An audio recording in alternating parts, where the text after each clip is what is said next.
Hello and welcome. I'm Greg Brockman. I'm Mark Chen. I lead research at OpenAI. There are some models that feel like a qualitative step into the future. GPT-4 was one of those. Today is also going to be one of those days. We are going to be releasing two models, O3 and O4 Mini. These are the first models where top scientists tell us they produce legitimately good and useful novel ideas. We've seen great results in law. Talking to one of my coworkers yesterday, he said that O3 came up with a great idea for system architecture. It's like we haven't really seen anything like this. And the thing that's really amazing about these models is that they're not just models, they're really AI systems. We've trained them to use tools, which is not something that we had done with our previous reasoning models. They actually use these tools in their chain of thought as they're trying to solve a hard problem. For example, we've seen O3 use like 600 tool calls in a row trying to solve a really hard task. And we're going to be making these models incrementally available starting today, rolling out as quickly as we can in our API and ChatGPT. And one thing that's very near and dear to my heart is their ability in software engineering, and not just producing sort of one-off pieces of code, but really working in real code bases. I found that these models are actually better than I am at navigating through our OpenAI code base, which is really useful. Definitely better than I am. That ship has sailed for me a long time ago. Yes. But it just helps you get so much more done. And so we're really excited to bring these to the world and see what you will all do with them. The reason we're so excited about tool use is that it makes our reasoning models that much more useful and that much smarter. Just as you might use a calculator to solve a difficult math problem, or you might use a map app to navigate through unfamiliar streets, our models, when paired with the right tools, become that much more powerful. With that in mind, we combined our O-series reasoning models with our full suite of tools to achieve state-of-the-art results across a bunch of very hard benchmarks, including AMY, GPQA, Codeforces, and SweBench. And just to illustrate the power of tools, it can also give a lot of new functionality. For instance, we now can have the models think with images. And what that means is that the model can use Python to manipulate, crop, and transform images in service of the task that you want to do. This means that today you can upload complicated images. You can upload blurry, upside-down images, and the model will handle that without any problems. Now, these advancements are powered by continued algorithmic advances in our RL paradigm. We've continued to scale both train time scaling and test time scaling. And one thing that makes me so excited about these models is just 1 or 2 weeks ago, I saw that there was a new paper in condensed matter physics, right? And it used O3 Mini High to aid in the proof of a new unsolved theorem. And I really do believe that with this suite of models, O3 and O4 Mini, we're going to see more advances like that. So here we have two of our researchers. We have Eric and Brandon, and they're going to show us a demo. Yep. Hi, I'm Brandon McKinsey. I work on multimodal reasoning at OpenAI. Hi, I'm Eric Mitchell. I work on post-training along with lots of other folks for our O-series models. All right, we're going to show you some things that O3 can do. I'll start with a science example. So this will be a physics poster. So I'm going to let O3 start thinking now so it can take its time. What I'm going to feed it is a poster of some physics internship that I did in 2015, so 10 years ago. And this poster, or the project, was supposed to estimate a quantity called the proton isovector scalar charge. It's a beyond the standard model of particle physics quantity that tells you how short-range interactions, how strong they are. And what you'll see is that the model, O3, is zooming in. It's kind of like browsing around. Here, I'll zoom out just to get a little bit better view. And it is kind of looking for the right quantities for the question I asked it, which is to basically find this result that I had and compare it to recent literature. But there's a small twist. The result actually isn't in the poster, and that's because I didn't have it yet. So although it's in the final paper for this project, it's not in this poster, and I'm actually asking O3 to do the rest of the project for me, essentially. He uses the same trick at OpenAI. Yeah. It's true. Great. So it found the plot that I wanted it to find. It's supposed to figure out that it needs to find the slope of this plot, extrapolate down to a specific like physical quark mass, and then like grab that quantity, and then actually apply another quantity to normalize that value. And I think it is already kind of figured out that this is what it should do, but it is just spending a little bit more time exploring the image. OK, it's good. It's now going to browse the web for recent results. Yeah, why is it searching the web? Well, I think I actually, did I ask it? I said, oh yeah, find any recent findings that have like updated estimates. So now it's like just looking at like the literature and seeing what people have done and how it compares to the result that, well, that it thinks that I eventually arrived at. And how long do you think it would take you to do this task? Quite a long time. Yeah, so I mean, it took me a long time just to remember what my poster even meant in the first place. And I also didn't even realize that the result wasn't there when I first asked it this question. It actually told me that. Which was nice. So many days just for me to even like onboard myself back to my project, and then a few days more probably to actually like search through the literature. And I mean, it must have just read at least like 10 different papers in a few seconds for me. So that's a huge time savings. Great. So it has summarized my result here. And these numbers look correct to me. So it's figured out like there's like this unnormalized value that it's like estimated by extrapolating. And that when you multiply by this specific constant, that it will renormalize it. And it says, OK, you would have ended up with this, which is somewhat close. I think it ended up around like 1.2 in my paper. And then it compares with the actual literature here. So there's a few different estimates. And looks a little close, I'd say. So let's see what it says. It says my bare value looks high because it needs to be renormalized. That's correct. After you multiply by that, you get something that's more consistent with the state-of-the-art results. That's great. But it says my precision isn't as good as the state-of-the-art, which is fine. It was an internship. Not bad for an internship. Exactly. So We'll allow it. I'll take it. I'll take it. So it seems like it's still a reasonable estimate that maybe has a little bit more uncertainty than recent results, which is great. So the field has made progress, which is awesome to see. That's such a cool example. That's super cool. Cool. Now I'll hand it off to Eric for his example. Cool. Yeah, it's tough to go after a demo like that, but I'm gonna show another aspect of O3's capabilities that I also think is super cool. As Mark and Greg have said, one of the cool things about these models is they can use all of the tools that we have available in ChatGPT. So I just turned on memory for this model. So the model knows a few things about me. And I'll get this one started as well. And so, as people have said, models are super smart, which is really, really great. And they can help us with, even cutting edge research in all sorts of fields. But even if you're not literally a researcher in particle physics, this new intelligence and these sort of more agentic kind of abilities to use tools is still useful, and it can still be very valuable for you as well. And so what I've asked O3 here is just based on what you know about me, so it has access to memories now.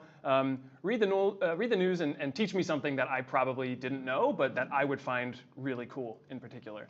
And so this is going to involve knowing something about me, but also doing some of this agentic thinking and tool use to look up some potentially relevant interesting things. And here I've also asked it to actually plot some data or information that I could put in a blog post if I wanted to tell people about this cool new fact. And so what it's done here is some of my interests are scuba diving and playing music. And so it's sort of combined these interests, and it's actually found this line of research that was actually kind of mind-blowing to me, which I didn't know about until I actually was working on this demo, where researchers actually make recordings of healthy coral reefs, and then they literally play back those recordings underwater with an underwater speaker, and that actually accelerates the settlement of new coral and even fish to sort of heal that coral reef and have it regenerate more quickly. And so this is like an actual line of research in coral reef preservation,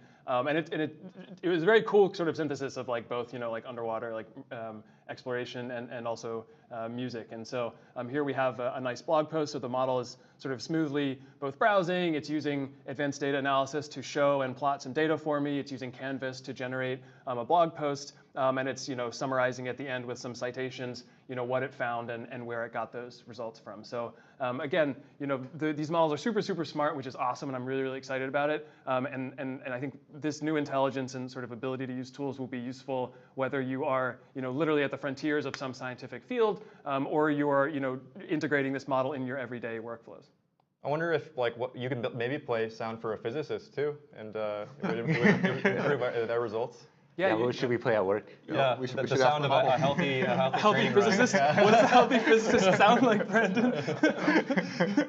I'll look into that. I'll ask O3. Yeah, exactly. Cool. Thank you guys both for showing these really compelling demos. Next, we'll have Wenda and we'll have Ananya come on and talk a little bit about how the models are trained and also what the evals are like. Great. Thanks a lot. Thanks. Thank you both. Man, it's super incredible. It really is. Knowledge work, and also, even if you're just doing something that's highly personalized, it's very useful. And to me, the magic is that under the hood, it's still just next token prediction. Yeah, right? yeah. It's just a model that's just thinking about what should come next. With sprinkles of RL. Exactly. We've changed the objective. We trained where the data come from. And now we're able to really hook it up to the world. Hi, I'm Wenda. I'm a researcher at OpenAI, and I work on scaling RL systems. I'm Ananya. I'm a researcher at OpenAI, and I worked on some of the algorithms for these models. So we wanted to start out by showing some results on standard benchmarks for these models in math, coding, and science. So in these plots, the dark yellow bars are the new set of models, and the light yellow bars are the old set of models. And we see a pretty substantial boost. So on Amy, which is a hard math contest, O4 Mini gets 99% accuracy with tools, pretty much saturating the eval. On code forces, these models get over 2,700, which place them in the top 200 contestants in the world. And GPQA is a set of hard PhD level questions, and O3 gets over 83%, which is pretty incredible. It's pretty good. We want to go beyond the eval numbers, which are incredible, and show you a little bit how our model uses tools in order to solve those problems. So here, for example, we have a problem from the Amy math contest. And the problem here is asking you to look at this grid of 2x2 squares and count the number of combinations of coloring that verify some constraint. And let's see how the model does it. Yeah, so the way the model thinks is really cool. So it starts out by producing a brute force program and then runs it using a Python interpreter. And it gets the right answer, which is 82. But this is messy, right? It's pretty inelegant. And the model recognizes that and then simplifies its solution and comes up with a smarter way of doing things. It then also double checks its answer to increase its reliability, which is kind of neat. Now, these models are not just trained to output the right answer, they're also trained to be useful. So in this case, it now gives the solution in words to explain it to a human. What I found really cool here was we didn't train the model to use certain strategies directly. We didn't say, simplify your solution or double check. It just organically learns to do these things, which is pretty incredible. Yeah, it's super cool that comes up with essentially the intelligent solution here that a human would be able to do, whereas the first brute force solution, of course, you would never have time to do that in the actual contest.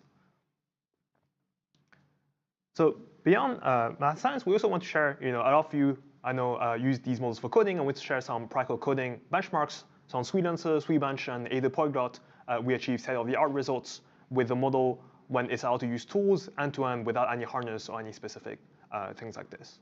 And to illustrate a bit more, I want to share a SweetBench example with all of you. So for this example, I'm running it with O3 High in the API with access to the container tool. Unfortunately, it will take us a couple more weeks to put the final polish on a tool running in the API. And so you won't be able to run this today, but I want to share this because I'm so excited about how the model is using the tool. So the problem the model is asked to tackle is the following. It's concerning a bug in this package called SymPy, which is a Python package which is used to manipulate symbolic mathematics. And I'm prompting the model with the question, and I'm also giving the model access to a container, which is a virtual machine, with the SymPy repository preloaded. So the model has access to a shell with all the code already there, and the model will have to figure out the bug. So the cool thing is that the model starts by just double checking what I'm saying and seeing whether it observes the same thing. Like I would do when someone bugs me about something, I'm just going to check, is it actually a problem? And the model does see, oh yeah, it seems to print out a max of 2x with the round brackets and the square brackets. I bug Wendell a lot, and he does that. Anya always has good questions, though, so yeah. And then after this, just to double check, it will check that sign is now rendering correctly. So this is the square brackets, it's the internal behavior, and it's the bug we're trying to fix, essentially. And so the model will go around and browse the code and try to kind of get the lay of the land of the repository. And to do this, it just uses common terminal tools that Ananya or me might use in our day-to-day work. So like it lists the files, it opens the file with sed, and it will kind of print out the relevant files and try to find what it's looking for. After some browsing, eventually the model figures out that maybe it can check this thing called the MRO, which is a Python construct that tells you about the inheritance of the class. And then based on the previous knowledge that the model has acquired, it notices that something is wrong, and this class does not inherit from function, but from application. And so the model browses around a little bit more, and eventually figures out that there's a good solution here. We can change this file to implement this. So it uses apply patch, applies a patch, and then hopefully this is the right solution. Finally, to confirm this, the model runs a unit test, just like any good engineer would, to double check that it has gotten the right thing, and it sees that indeed now it's printing with the square brackets. So this was a really cool route, and it's really cool to see the model kind of arranging this all by its own. This route was actually on the shorter side of Sweetbunch, and there were about 22 interactions and 16,000 tokens. In some cases, the model uses more than 100 container interactions, and on average, it uses 37. So it's pretty cool that it can do these long rollouts with so many container interactions and get the right answer. Yeah, doing a rollout that long with reliability is not trivial at all. It's really hard, yeah. We also wanted to show some numbers for standard multimodal benchmarks. And these numbers are just crazy on MMMU, MathVista, Charchive, and VStar. So we really hope these models are useful for your multimodal tasks as well. Yeah, this is really, applying the reasoning paradigm to multimodal, which was previously not possible. And now, as Brandon demoed, the model is able to manipulate the image directly in the chain of thought, and that leads to a huge increase in capability for multimodal. Yeah, finally, I want to share another few evals that we run externally. So Humanities Task Exam, as you can see, our O3 model is able to get close to deep research. But O3 will run much faster, and of course, much fewer rate limits in ChatGPT if you are using it in ChatGPT. So we think it's a very cool model if you do not need a full report like what deep research produces, but instead are still interested in some agentic behavior to help you grab information. So in these plots, we show the performance on the y-axis against the estimated inference cost on the x-axis. And we see that O4 mini is quite a bit better than O3 mini for any given inference cost. Additionally, one thing that is not shown here is that O4 mini is a multimodal model, unlike O3 mini. So if you need a small and fast multimodal reasoning model, yeah, I'm very excited for you guys to try out O4 mini. The results for O3 are even more stark. You can see that it can get the same performance with way less inference cost. And if you're willing to pay the same amount as O1, then you get a much higher score. So these are pretty amazing models. Yeah, and this is why we're going to replace the O1 models with the new ones. Yes. Yep. One thing we should mention quickly is that due to of the optimizations we've done to make the reasoning more cost efficient, and also the model more useful in general, it is not as benchmark optimized as the numbers we shared for the 12 days of Christmas. So there might be some small disparities up and down. Generally, it's gone up in multimodal, for example. We still think that this is a much better model because it's much more optimized for real-world use cases, and you won't have to wait as long when you're asking for an answer, which is a real thing with these reasoning models. People are impatient. I am impatient. Yeah. So these models are a result of a lot of rigorous science, ingenuity, and craftsmanship. And we put in more than 10 times the training compute of O1 to produce O3. And it was a lot of hard work by lots and lots of people. But the end result was really beautiful to see. As we scaled up compute on the x-axis, the performance on evals like Amy just kept going up. Yeah, so this is really us, going and retracing our steps through the GPT series, right, which was this kind of predictable scaling and pre-training. And now the goal is really we're trying to get through this scaling in RL and showing that as we put in more RL compute, we're also able to get commensurate gains. Yeah. So what will O4 look like? Yeah, I think if we just draw the line, 110%. Done. You heard it here first. Great. We're so excited for you to try out the model. Thank you. So we've shown you the models but we have one more special surprise. Here to show that to you are Fuad and Michael. So far, so good, though. These things seem pretty Hi, powerful. I'm Fuad on the Agents Research team. I'm Michael, also in Agents Research. You know, I remember seeing a couple years ago the Codex demo, and it's just so wild to see how far we've come with these new sweet bench numbers. Yeah, that model in that demo was kind of the first time that anyone had seen what is now called vibe coding. What a great term! I wish we had it at the time. And we called that model Codex because it really captures the fact that code is so integral to what we were trying to train the model to do. And so today, what we're going to show you is the continuation of the Codex legacy. We're going to be releasing a series of applications that we think will define what the future of programming looks like. And today, we're starting with the first one. Great, yeah. Today, we're excited to share Codex CLI. It's a lightweight interface to connect our models to our users and their computers. You can think of it like a reference implementation for how to safely deploy code executing agents where you need them.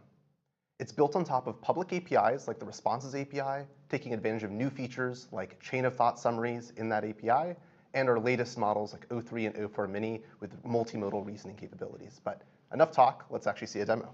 Michael? Awesome. So I went online to see what people had built with O3 Mini. And so I found this cool image to ASCII generator. The author said that they built it with O3, but I'm pretty sure they meant O3 Mini. So unless they were time traveling. Yeah, right. And so so I thought today we would re-implement this using Codex and O4 Mini just from the post. And so I'll start out actually, but just by taking a screenshot. And I'll take the screenshot and I'll drag it to my terminal. And so I'll give it to Codex. And so as you can see, I've passed it in using the image flag. And so Codex will start using that multimodal reasoning that we saw earlier from O4 Mini. And one amazing thing about using these models directly on your computers, you can take any file, any code base that you're working in, just go and grab that, put it into Codex, and here we can actually see some of that chain of thought that we were talking about earlier. It's asking for some clarifying questions, it's thinking about things, and then it actually looked at the image and even suggested a few things that we might want to do with it. What did you have in mind? I thought we would just re-implement what we saw in the post. Yeah, but since we're live, maybe we'll make it a little bit more fun. Let's add the web camera API, and just for the folks watching on the live stream, maybe let's make sure we keep it in the 16 by 9. I don't want some really small little video, but do you want to go and try that? That sounds bold, but I like it. All right, so now it's going. So while it's thinking, I think one of the amazing things about Codex is that you can actually see it both think and also run the tools directly on your machine. So like what they mentioned earlier with function calling in the API, you can actually expose any of the existing functions that you would use, and in the future we'll have the full suite of tools you'll be able to use in the API. And while it's thinking, do you want to maybe talk a little bit about how it actually runs the commands? We can start to see it actually running some commands now. Yeah, so by default, Codex runs in what we call suggest mode. And so as it's running, it suggests commands to edit, or commands to run, or files to edit, and you get to approve each one. But that can get a bit tedious. And so for the sake of the demo, I ran it in what we call full auto mode. Yeah, and a little bit about full auto mode. It's a mode where you can allow the agent to go off and do its work, but still stay safe and secure. So it's able to run commands network disabled and limit the edits that it makes to the directory that you ran it in. So it gives you the peace of mind of actually having something that can go off and do things, but without the risks that come with just letting it run whatever command it wants. And it looks like it's pretty fast, so it's already done. It's already done. So you want to go and pull it up? Yeah, so it said it created this ASCII HTML file, so let's go pull that up. Got to give it some permissions. Always need some permissions. And let's see.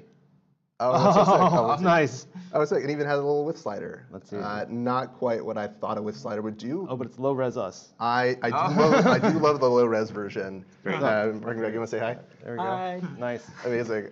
So as you can see, it's so fun to use Codex. We've been using Codex to actually build Codex, and we're incredibly excited to see what you do with it now that it's fully available. And not only is the tool available, but we're also open sourcing all the code. So you can go up, as of a few minutes ago, to our GitHub, OpenAI/Codex, and go check it out. You can even use Codex to explain the repo to you. We're incredibly excited to see what you do. Alongside Codex CLI, we're also announcing a $1 million open source initiative to support projects with API credits using our latest models, using Codex CLI to accelerate the frontier of open source. We'll have a link in our research blog post for more information, but with that, I'm going to hand it back over to Mark. Thank you both. Yeah. Thank you both so much. I want to talk a little bit more about ChatGPT availability. So starting today, if you are a Pro Plus Team subscriber, we're gonna start rolling out access to O3, O4 Mini, and O4 Mini High. And as you saw from Anania's post, these are strictly better than the previous generation of models, so they will be replacing the O1 and O3 Mini series of models that we had before. You're gonna have to wait a week if you are enterprise or EDU, and if you use O1 Pro today and you love it, we are going to roll out O3 Pro, but it will take us some time to make sure all of the last remaining features are tied up. We are also releasing these models in the API. In upcoming weeks, we will release tool usage in the API as well. So that will be really exciting to see what people do with them. These models, huge amount of work making them available from the entire team. And so it's been a real labor of love to bring these to the world. And we really view them as a major step forward in our mission of bringing AGI to benefit all of humanity. And so they're very useful for scientific applications, but we also think that they will be useful in your daily life. And so please use them, explore what they're capable of, and we're just so excited to see what you'll do with them. Thank you. Thank you to the team.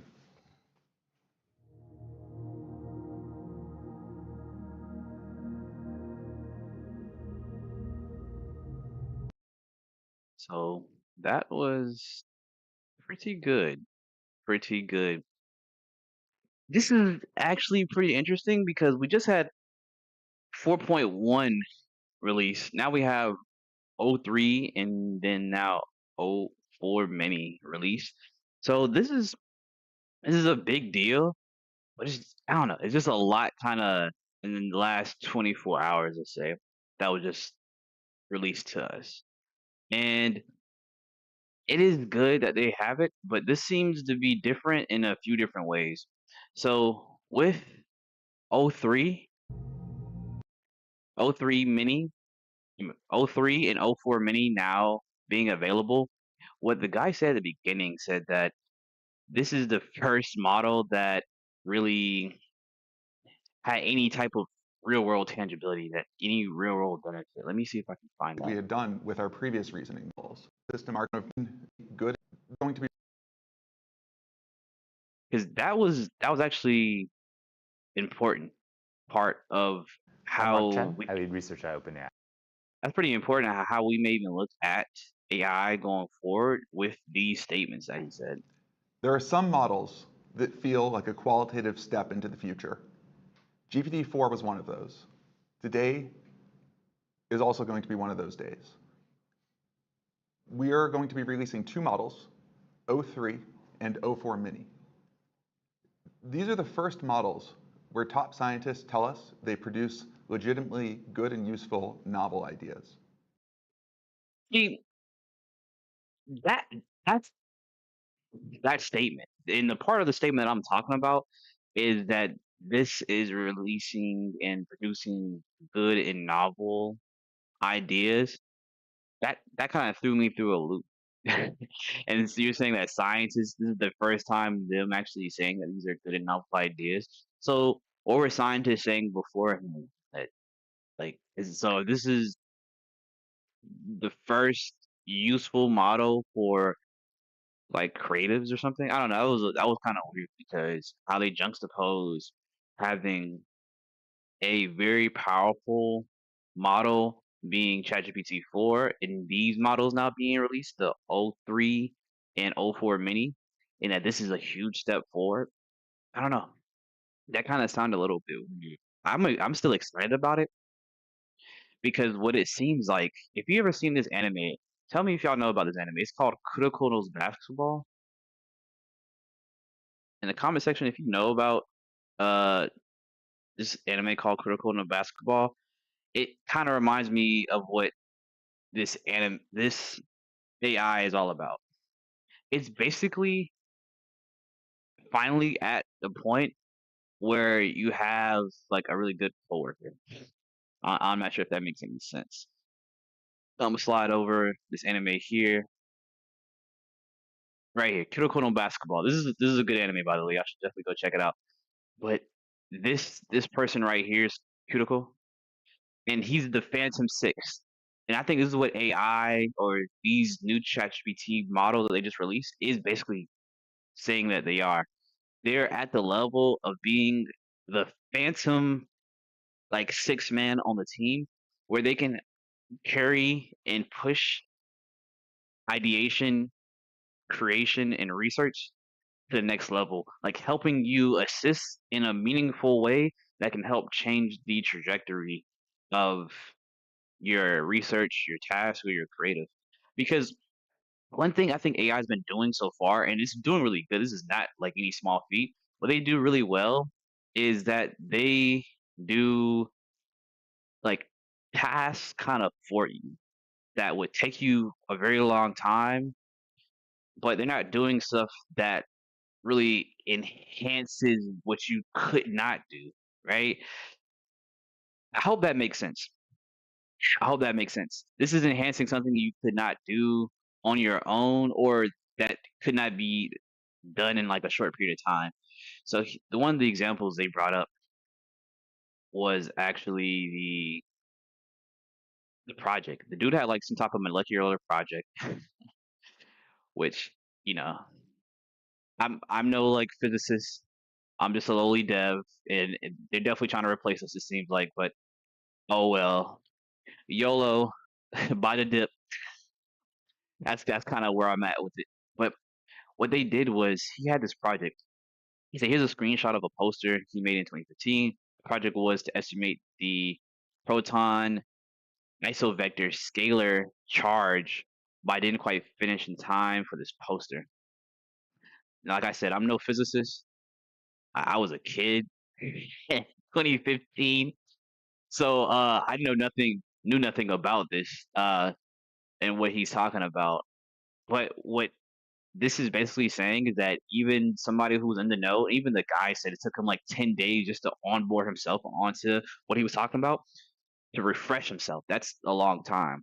So of course we probably won't understand, but the important takeaway is this complex task, this proton isovector scalar charge, whatever that is, this AI was able to finish what he started. You see what I'm saying?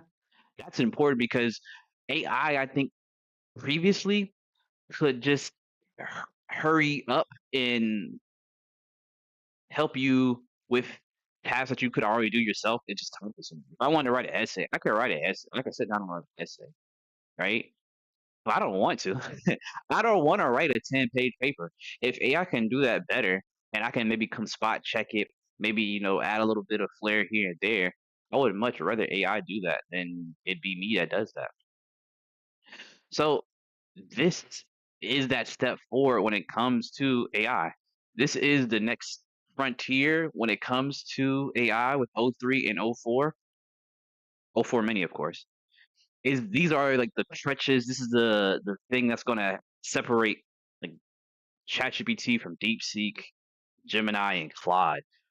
Where even with Gemini or Claude, when they're building these games out, granted, these aren't AAA games. These are like Game Boy games from 20, 30 years ago. These aren't like the newest Call of Duty or anything like that.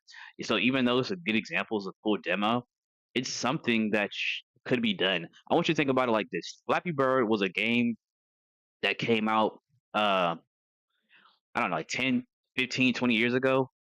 And at the time when Flappy Bird came out, that dev was kind of getting like ridiculed because they were saying that this isn't even a good game. It's a low level lift. And he got ridiculed for that. That's kind of what it is now, where like people who could even though in the dev community they may have been like ridiculed for it, it was still impressive because a lot of people couldn't code it at one time.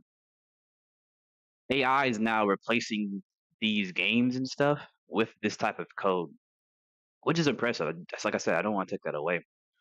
But now O3 and O4 mini can help you take a game concept forward. So instead of you saying create a Flappy Bird game, it seems like you want to create this more like a collaborative teammate, like a partner.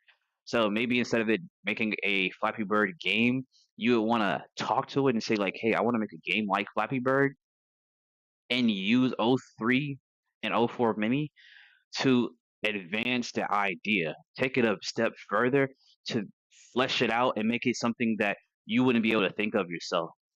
Or If you wanted to make the game, you can just go back and forth with it to help out with the game mechanics versus it just giving you kind of regurgitated slop. That's what it seems like with this project here. Not only why I say that is because even the next example, that Typical physics.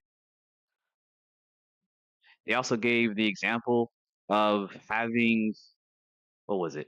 The guy like search through its memory, the history, so it knows about the person, but now bring me in new information that I will be interested in based on like the information you have on.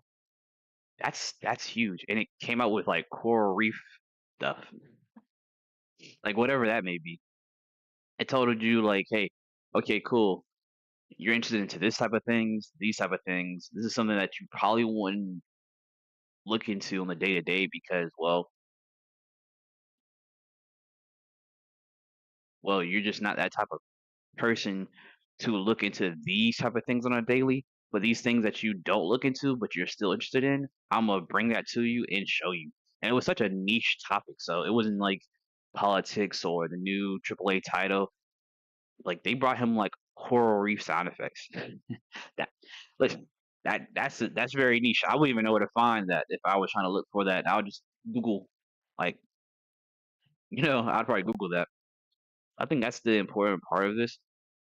Like I said, I think we've seen that AI is getting better at coding.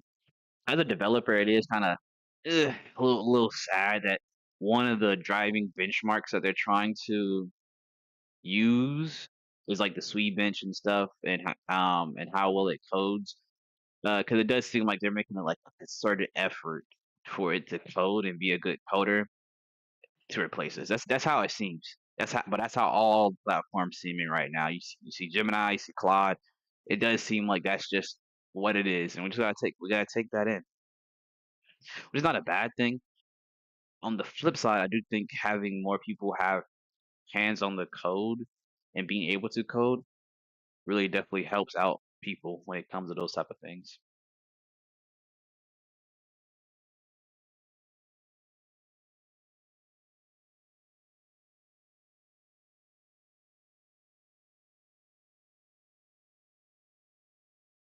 That's great. But it says my precision isn't as good as the state of the art, which is fine. It was an internship. Not bad for an internship. Exactly. So We'll allow it. I'll take it. I'll take it. So it seems like it's still a reasonable estimate that maybe has a little bit more uncertainty than recent results, which is great. So the field has made progress, which is awesome to see.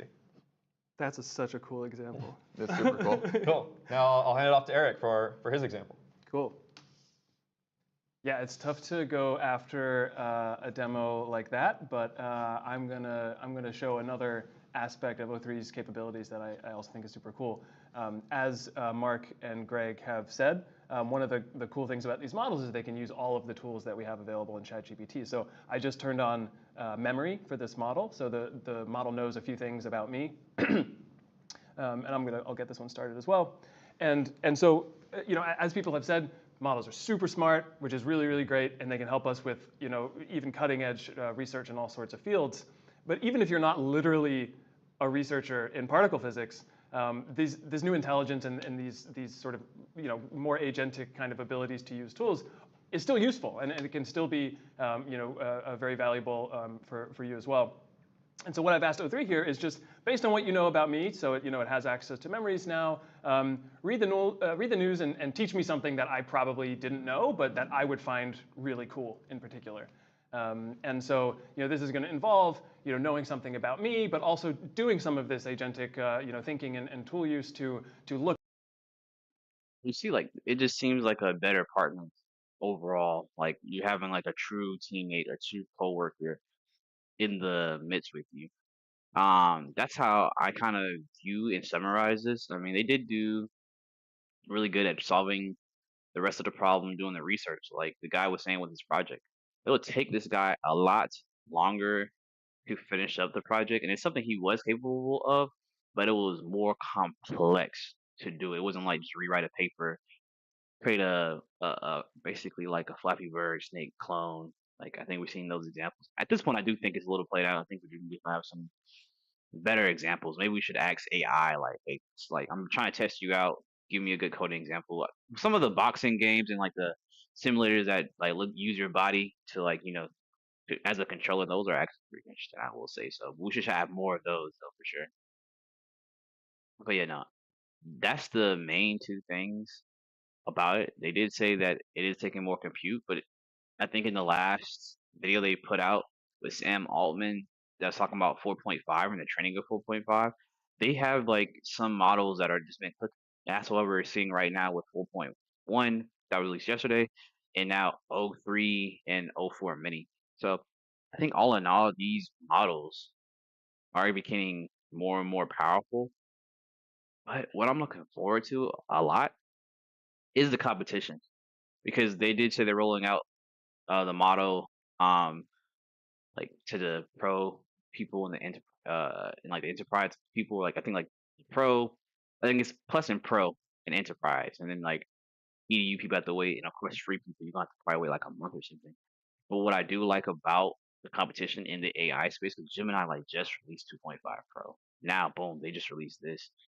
Claude's we don't know what Claude's doing. Claude's doing 3.7 Sino, which is not bad, but they're becoming less and less part of the conversation, I think. Um, when it comes to like AI. But DeepSeek, we'll see what they come out with because it seems like when one person drops, a lot of them kind of drop in succession to see just how good the other models are.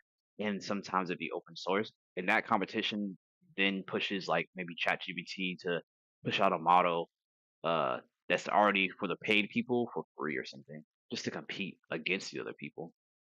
There are also rumors. I did want to talk about that. There's also rumors that ChatGPT and OpenAI is coming out with a social media platform, which is funny to me because I was always thinking that. I was like, OpenAI always drops on like a Twitter or YouTube, which is kind of funny. Like they don't do like a Instagram, they don't do like a Facebook drop, which there's nothing wrong with that. But if you think about it, Twitter is their competitor with Rock. Like they're dropping basically on like Grok's platform. They're posting on Grok, like using the platform to kind of like spread information on AI with like Grok being like a part of that company. Even with YouTube, when they do these live streams, I was like, this is Gemini's parent company. They just dropped there. They could easily just do Instagram, Facebook, because yeah, Llama 4 is a thing. It's not really a thing. I'm gonna be honest. It's good. It's great, but I don't think it's like the top three AIs. It's not really in the conversation when it comes to private AIs. It's good for open source and it's good pushing the ball forward and like creating the pressure, but it's not this. It's not Gemini. It's not Claude. It's not even DeepSeek, to be honest with you. Even like the the potential blunder there with like how Llama 4 was potentially trained on data for the exams. So of course they'll pass the exams a lot more. But I think all in all, this is pretty good. Um, I just don't know now, like if O3 is good at coding, O4 Mini is also good and fast at coding. Do do we need 4.1? Do we need 4.1 Nano and 4.1 Mini? Like no, like this is getting kind of interesting because it's like y'all just dropped like these two models, but both these models are supposed to be, amazing. When do I use which model at this point? There's just too many models to use because I think Gemini does a good job at that. For when people drop a model, Gemini's latest model is always the best, hands down. It's always the best. It's always going to be the best when it comes to that. Gemini, when you get 2.5 Pro, is going to be better than 2.0. They don't have like, and even like the 2.0 Flash, it's usually just faster. They usually just have like okay, we have the best model overall, the most powerful model. But we have like a lighter, it's faster. Then we may have like a deep thinking model that does like longer context thinking time windows and thing, right? But maybe uses the same underlying AI. So basically, you have like 2.5 Pro Flash. It's like really quick, but it's not as like accurate or strong when it comes to these models as the regular 2.5 Pro. Then you have like the deep thinking one that has pretty much 2.5 Pro, but it's like without time restraints as far as thinking. It can like do, use the internet. So I don't know. These are definitely interesting conversations to be had. I'm not really sure, heads or tails, how we're gonna really navigate around this. I may have to just try out all of them. I may have to do another live stream trying to go head to head with 4.1 Nano, maybe Mini. Jeez. And head to head against O3 and O4 Mini. I don't know, it's just too much. And they're all like supposedly really good and passing all kind of parameters and stuff like that. But with all that being said, I do think this is good. This is good for the community and effective API access, and that this is kind of going with the agentic flow. We'll see how this all plays out. I think more testing needs to be made. You should drop a comment down below and let me know, like, how should we even go about testing out the new, at this point, what, like 5 models they just dropped on us in the last 24 hours? Jeez, these are beasts. So how we should navigate that? What kind of testing can we do? I think I'm a little tired of the whole spinning ball in a wheel or in a polygon and speeding up and slowing down. We'll see. We'll see. Right now, I think they already have. I think Windsurf is free all week for 4.1 models, and I think they're rolling out the O1, the O3, and O4 mini models within the API, within the response API. So maybe we can test head to head and see how they work out, or we see what the community comes up with and see just how good they are. But that being said, I'm gonna go ahead and leave it there. Tell me your thoughts down below about how you like ChatGPT, the new models, not just these, but the last 24-hour models. It's 4.1 mini, nano, as well as O3 and O4 mini. How do you like it? How have you liked it all with ChatGPT? And is there more to come? Because usually for the huge announcements, we see Sam Altman. We don't see Sam Altman here. So maybe this is not even all that's coming out. Maybe we're gonna see something else come out that we've never seen before, and Sam's gonna be there. But we'll definitely see. Well, but with that being said, your boy Dexter out.